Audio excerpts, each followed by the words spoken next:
ñu ngi ñëw tey ngir taxawal kuréel gu bees goo xam ne mission biñ ko jox mooy muy saytu ak di xalaatal di jàppale président ci xalaat li nga xam ne noonu la war a taxawalee politique gu réew mi jëm ci wàllu pétrole ak gaz te suñu borom baaxee ñu at mii ñu génn yàlla génnee fi ay xéewal yu yaatoo yaatu waaye muy xéewal yoo xam ne nag dañ ci dem ak xel te xam-xam moo war a taataan mbir moomule kon balaa ñu ci yegsi war nañu préparer réew mi ndax beneen mbir la buñ ci yegsee war nañu signer contrat yu bëri ak ay compagnie pétrolière yu mag a mag ci àdduna bi yoo xam ne ay boroomi xam-xam la ñu yori avocat yu dul jeex kon ñun war nañu bu ñu bañee ñu nax ñu ni ko réewu Afrique yi faralee di am ñu teel a jóg fagaru teel a xool nuñ ñuy gunge ndax mbir mi ñun xamaguñ ko woon bu doon sax xam nañu ci wàllu pétrole nuñ koy wuteeg yooyu amaguñu woon pétrole amaguñu environnement bu ñuy permettre ñu mën a dem ci contrat yi ci anam yi gën a leer lu dul ñu dem wuti xam-xam yooyu ci biti nag mooy ci biir réew mi ci wàllu secteur privé lu demee ni cabinet ay avocat d'affaires waaye ci biti tam ci yeneen i cabinet yu gën a yaatu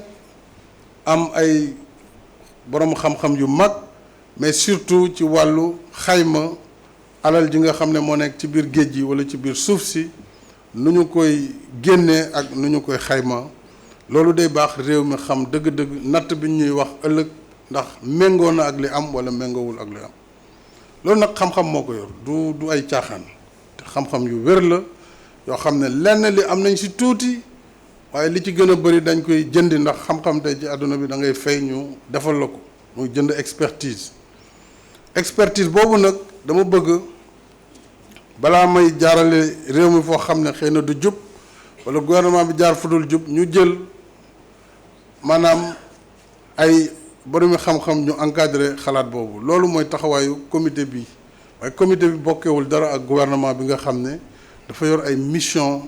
yoo xam ne mooy di doxal politique bi président de la république di taxawal gouvernement bi moo yor ci wàllu wii ñu nekk ministère de l'énergie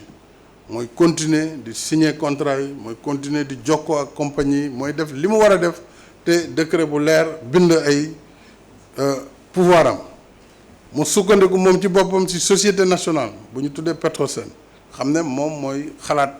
li ñu am mooy bokk ak ñoom liggéey bi ci suuf ak ñeneen ñi nga xam ne ñoo seq liggéey bi ak yeneen ministère yu mel ni wàllu finance ndax wàllu impôt dana ci am ñaata la réew mi war a gañe bu loolu génnee ak leneen ak leneen loo xam ne dafa laaj ñu waajal suñu bopp ndax lu bees la te luy indi alal ju bari la buñ si yàlla yóbbu ak jàmm waaye nag yeggseeguñu foofu ndax société yi war nañu investiraat lu toll ci gën gaa néew ñeenti milliards ci wàllu dollar muy boo koy xayma xaalisu CFA dana ëpp daal presque 2000 milliards ci suñu alal yoo xam ne war nañ ko defaat ngir leeral xam-xam bi nga xam ne jot nañ ko am xam itam tolluwaayu gaz bi fu mu nekk wala tolluwaayu pétrole fii ak at mi di ñëw ba ci at mi di ñëw ci genn wàll la ñuy mën a jël décision nag ne dañuy exploiter wala ñaanuñu ko yàlla exploitation du mën a am kon foofu lañ toll tey kenn jàpp ne pétrole bi ñëw na ko alal jàng fi et cetera faaw ñu pare xayma bi muy évaluation ñu tuddee ko développement ci phase bi ñu toll après développement bi nag si la ñu toll muy waa Cosmos si wàllu gaz bi ñu nekk suñu diggante ak Mauritanie wala waa Cairn si pétrole bi nga xam ne moo nekk ci wetu Sangomar donc loolu fii ak parewul mënaguñu xam dëgg-dëgg fu ñu jëm yaakaar naa ne quand même ci liñ ci jot a xam xel dal na ci ndax fi ñëpp jaar bi am pétrole tey foofu la ñu toll kon xel mën na rafet si ni bu ñu paree développement boobu daañu war a mën a nag engager la dernière phase muy exploitation des ressources te loolu yëpp nag xam ngeen ne am na ay contrat yu ko jiitu basé sur le code pétrolier kon dama ne réew mi war nañu am comité boo xam ne président de la république dina tànn ñi ko yor wax naa ko léegi ay borom xam-xam laa wut yoo xam ne am nañu expérience parce que booy toog ak ay compagnie pétrolière na fekk yow sa bopp nga xam li ñuy wax lan la nga xam lan mooy dox ci milieu boobu ak naka la ñuy doxalee ay négociation ci wàllu woowu na fekk it nga bëgg sa réew parce que boo bëggul sa réew da nga dem exprès ñu nax la wala nga signé loo xam ne réew mi fii ak juróom fukki at dootu ko mën a rattraper parce que bu ñu xësee signé c'est terminé même bu ñu la naxee dañ naan yaa ko signé woon kon bu ñu andil jafe-jafe donc ñi ñu war a tànn dafa baax ñu nekk nit ñu maandu fonk seen réew bëgg seen réew mais am xam-xam itam ci wàll wi nga xam ne moo tax ñuy wax loolu mooy pour di xelal président de la république parce que war nay surveiller war na saytu gouvernement bi war na doxal waaye war nañu am itam saa yu nekk xalaat bu leer ak fu mbir yi toll dëgg-dëgg loolu moo waral comité d'orientation bi ñu taxawal ko moom moo war a dem wuti expertise tàmbali nañ ko au moment où je vous parle nous avons déjà recruté des experts qui vient de l'Institut français du pétrole, M. Favrenet, qui a été un de nos collaborateurs depuis de longue date. Et avec la Banque mondiale, nous travaillons aussi pour asseoir une plateforme d'expertise pour nous accompagner dans cette voie. li ma doon wax foofu mooy xaaruñu tey jii pour doog a tàmbali ndax ba wax ji jógee la ñu déjà wut ay experts yoo xam ne ci wàllu pétrole ñëpp xam nañ seen xam-xam kenn ki France lañ ko jëlee ñi si des itam ñu ngi liggéey ak waa Banque mondiale ngir domaine bu ci ne parce que expert tam mënul xam lépp kii day xam wàllu réservoir kii xam wàllu exploitation kii xam raffinage kii xam ni ñuy jaayee ak ni ñuy jëndee kii xam wàllu contrat droit pétrole nu muy demee et cetera donc expertise bu yaatoo yaatu lay doon bu bare lay doon te it luy coûter xaalis la waaye alal ji ñu ciy def du dara par rapport ak li nga xam ne mën nga ko perte boo wutul borom xam-xam yooyu ñu encadré la moo waral tey ñu taxawal kuréel gi war a jàppale président jàppale gouvernement bi ci xalaat yi kuréel gi it nee naa faaw ñu def ci institution yi ci biir réew mi benn bi mooy pencu ndaw réew yi muy assemblée nationale xam ñoo toogal askan wi luñ ci def parlement bi di ko yëg balaa gouvernement bi di ñëw ci ñoom dana fekk ci njalbeen xam nañu orientation yi bien que nag doxalin bi doxalinu exécutif la waaye bëgg leeral rek ak transparence moo tax ñu bëgg dès le départ ñu associer leen ci lépp loo xam ne kuréel bi dana ko war a saytu ñu xam fu mbir yi jëm ginnaaw assemblée nationale au conseil des collectivités territoriales bi ñu taxawal barki démb te mu toogal fii kuréel yi dëkk yi ak dëkkaan yi maanaam muy collectivité territoriale yi waaye conseil économique social et environnemental muy kuréel bu am solo moom it dana ci am ay représentants booleeg nag gouvernement bi ci entité yu bare premier ministre ak ministère yu bare yu toll ci juróom-ñeent daañu am ay représentants ci comité bi boole ko ak agent judiciaire de l'État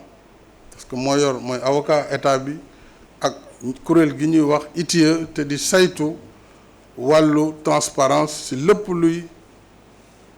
koom-koom buy génn ci suuf si moo xam mine la wala pétrole wala gaz donc ñoo ñëpp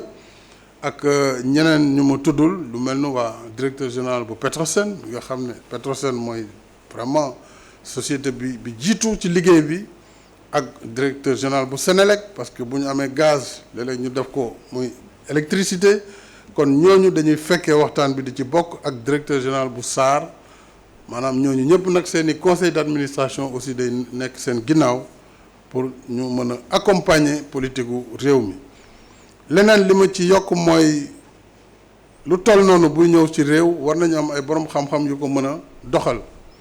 kon war nañu def ay école ak ay institut yoo xam daañu former ay ingénieur ci domaine yooyu yëpp ma wax waaye daañu former aussi ay techniciens ndax soxla nañu ay techniciens ci fànn bu ne war nañu former itam ay avocats yoo xam ne ci wàllu contrat pétrolier seen xel war na ci màcc ñu am ci spécialité ak yeneen i métiers yoo xam ne du ñàkk logistique ndax ku ne xam na ne recherche pétrolière exploitation bëri na lu ci aviation di am ay hélicoptères yi ñuy def loolu yëpp homme d'affaires yi war nañ commencer xalaat ñoom it ban rôle la ñu war a mën a jouer pour mën a bañ a xaar rek lépp di jógee bitim réew mais ñoom it ñu mën a déjà préparer environnement boobu ma tuddee écosystème pétrolier et gazier. Donc loolu mooy li waraloon tey waxtaan bi ma ne nag comme yàlla def na gouverner c'est prévoir maanaam kuy doxal nguur ku ne war nga xalaat ëllëg li war a ñëw li war a ñëw mooy bu ñu amee alal ju nar a génn ci pétrole walla gaz waruñ toog ne ah léegi de yàlla ñëw na kon nag jaratul ñuy liggéey réew ya ko def yépp tas nañu parce que économie mënul màcc rek ci benn rente boo xam ne day dal kenn dootul liggéey kenn dootul béy kenn dootul sàmm suñu ko defee def musiba donc pour loolu nag foog ñu xool ñaata ci alal jooju bu yegsee la ñu war a dugal ci budget bi mu nekk rek ndimbal waaye lan la ñuy bàyyee nag sénégalais yi war a ñëw ëllëg muy génération future loolu laa ne nañ ñu defal loi boo xam ne fii ak janvier février daañu ñëw assemblée nationale réew mi nangu ne bu ñu amee ëllëg dara benn xaaj bi buñ ko xaajee ñett benn bi moom duñ ko def ci budget bi walla ku yàlla dañ koy denc ci fonds souverain ñu tuddee ko fonds 6 waaye fonds 6 duñ ko jox rek ne ko defal lu la neex déedéet faw alal ji ñu wax ko ci yan règle la koy doxalee mënul dem def loo xam ne day am spéculation par exemple ëllëg ñëw ne dañu doon kii perte nañu mooy loolu moom déggee su ko donc dina leer alal ji nu mu koy dugalee ak fu mu koy dugal te du am benn risque alal jooju gouvernement bi ministère des finances mën na di ci leb mën na nekk at mu ne moom mën na dem leb foofu ci anam yuy gën a woyof ci moom te dina tax Sénégal sax du ñàkk xëy na ñeneen ñëw di leb ci fonds boobu ñaareel bi mooy yeneen ñaari pàcc yi nag mën na dugg ci budget bi benn bi genn wàll gi dem ci li ñuy wax investissement mooy li ñuy def yoon yi ndox mi courant bi njàngale mi lépp loo xam ne day jëmale askan wi kanam ci wàllu dund muy bien-être santé des populations ak lépp beneen bi nag nekk loo xam ne mooy jàppale budget de fonctionnement parce que état aussi dafa am nu muy doxee dafa am ay fonctionnaires am pour sécurité pour santé pour jàngale et cetera donc boo leen ko xoolee waruñu rek ne ah pétrole dana ñëw gaz dana ñëw nañ toog déedéet faut une économie résiliente robuste ndax tey yàlla def na Sénégal on est la 3e économie qui croît le plus en Afrique te amuñu pétrole amuñu gaz amuñu mine sauf que léegi mine yi maanaam or bi commencé na tuuti kon nag li waral loolu mooy diversification de l'économie maanaam di béy di sàmm di commerce di def ay services loolu moo yor koom-koomu réew donc moo tax ma ni dinañu def loi boobu nga xam ne dina organiser vraiment environnement bi war a jiite pétrole ak gaz pour que bu ñëwee mu ñëw ak jàmm jëriñ askan wi kon institut boobu dinaa ko taxawal am na école bu ñu tàmbale woon te yeggul bâtiment yaa nga taxaw dinañ ko tabaxaat def ko muy benn institut pétrole et gaz. Alors je voudrais saisir cette occasion pour me tourner vers les compagnies maintenant et leur demander d'accompagner le Sénégal dans la mise en place de l'Institut du pétrole et du gaz, tant dans la construction que finalement dans la formation et le partenariat à mettre en place. Et nous tournerons aussi vers des pays qui ont de bonnes expériences en la matière. Je pense en particulier deux pays qui travaillent avec nous depuis longtemps, c'est la France, c'est aussi le Royaume-Uni, avec le collège Imperial College, mais aussi Cambridge, où vraiment et l'Institut français du pétrole et des énergies nouvelles, mais aussi l'Algérie avec la Sonatrach, qui a déjà depuis très longtemps l'Institut africain du pétrole à Boumerdès. Donc nous devons nous appuyer sur des expériences existantes. On ne va pas réinventer la roue, ça ne sert à rien, mais il faut s'appuyer déjà sur l'existant pour essayer d'avancer très vite. Donc loolu moo doon kàddu yi nga xam ne moom laa ci bëggoon sànni di sant ñëpp di gërëm ñëpp wasalaam et je vous remercie de votre aimable.